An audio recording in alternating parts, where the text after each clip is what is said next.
Hello everyone and welcome to a quick command block tutorial. So recently I've watched Exuma mob farm video and he had a really nice setup to make a perimeter in creative with armor stands.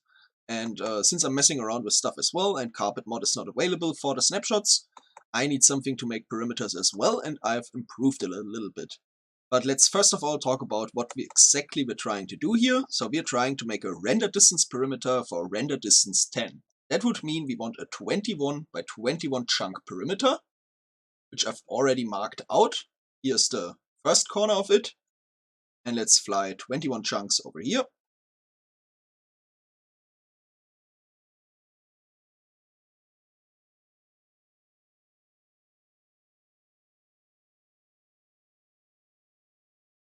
19, 20, 21. Right here we have the other corner of our perimeter. And this is already the correct corner because this command I'm going to show you only works in positive direction. So you should always start in the northwest corner of your perimeter. Go right in the corner, punch a hole down all the way to the bottom.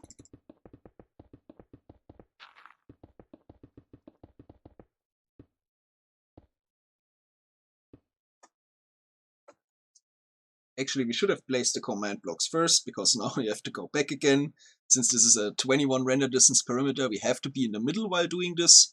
Also very important, when you do a 21 by 21 perimeter, it has to be at least render distance 13 if you're in the middle. I'm gonna up it a little bit so we can move a bit, but 13 should be sufficient. So let's go back 10 chunks. 1, 2, 3, 4, 6, 7, 8, 10, and this is the center chunk. So usually, of course, you would now go 11 chunks into this direction as well. I'm just quickly gonna do it here to show it off. Just get yourself a command block, copy paste the command out of the description, which is quite big. Power that command block, bang. As you could tell, we've gotten an armor stand. Now we have to go back to our hole. This is what we should have done beforehand. And we just want to jump down here and place our armor stand. Now it's in position. And we only have one thing left to do. That is powering our command blocks.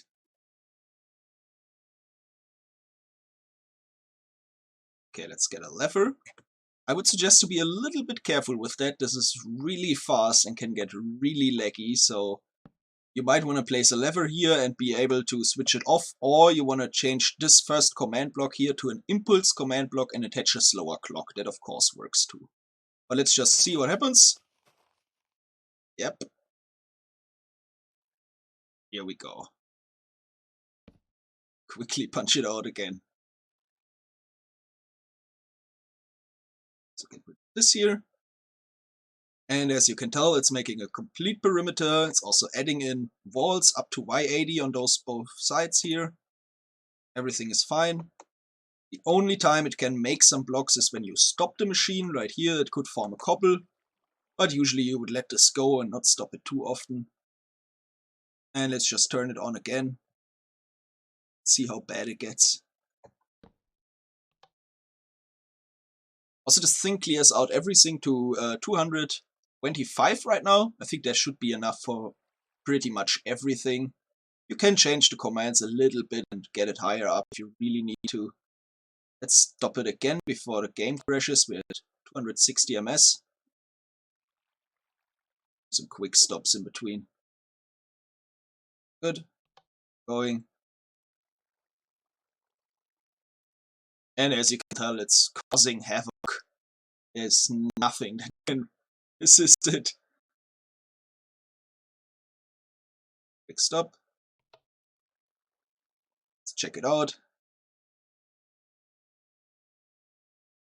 And let's also check how much we already gone through it. This is 1, 2, 3, 4, 5, 6, 7, 8, 9, 10. So we're almost half done already. This goes so quick. Way too good.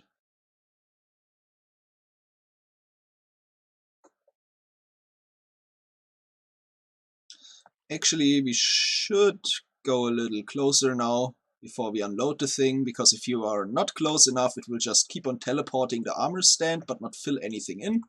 So if that happens to you, you can simply run this little command here, kill the armor stand. Actually, let's just do that. Let's just imagine we messed up, it unloaded, it teleported the armor stand, it didn't remove any blocks anymore, so we kill the armor stand. We paste our command in again. Trigger the thing. There we go. Get our armor stand again. Which every time you redo the command, you get a new armor stand. Just place it in your corner again. Apparently you cannot place armor stands on top of entities. Interesting.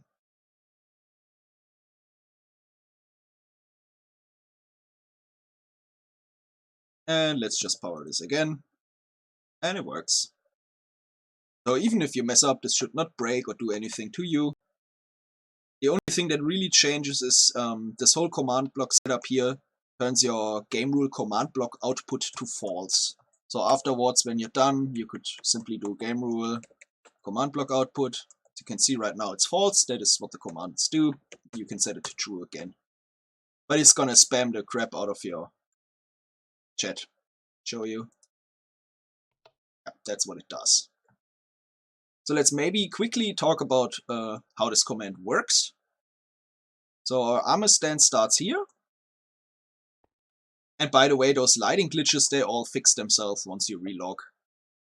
It starts here, and then it fills from here 32 blocks up, all the way to the side, removes all the blocks.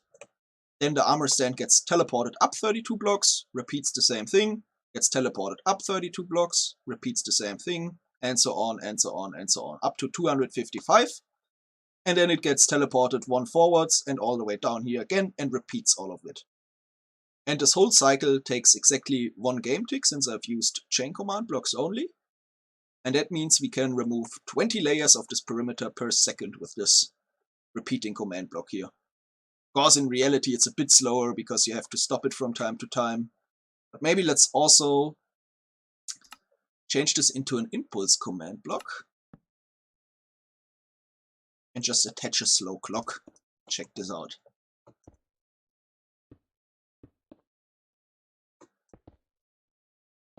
So let's just do a standard observer clock.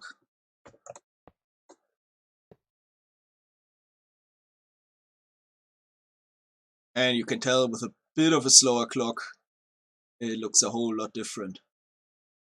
But there's a tiny issue, as you can tell here. You get a tiny bit of gravel falling down sometimes, or other gravity blocks.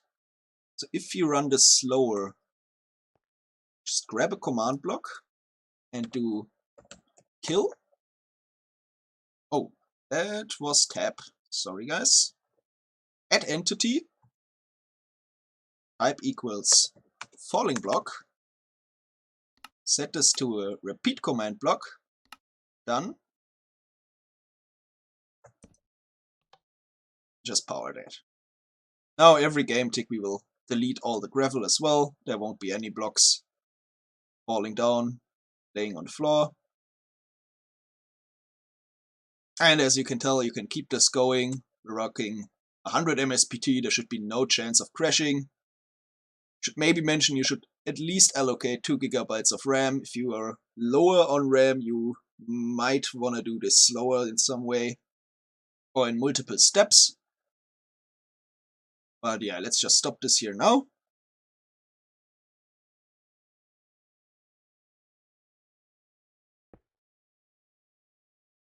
And I think this should be about perimeter size. We can check it out, but I think you've got the gist of it, how it works.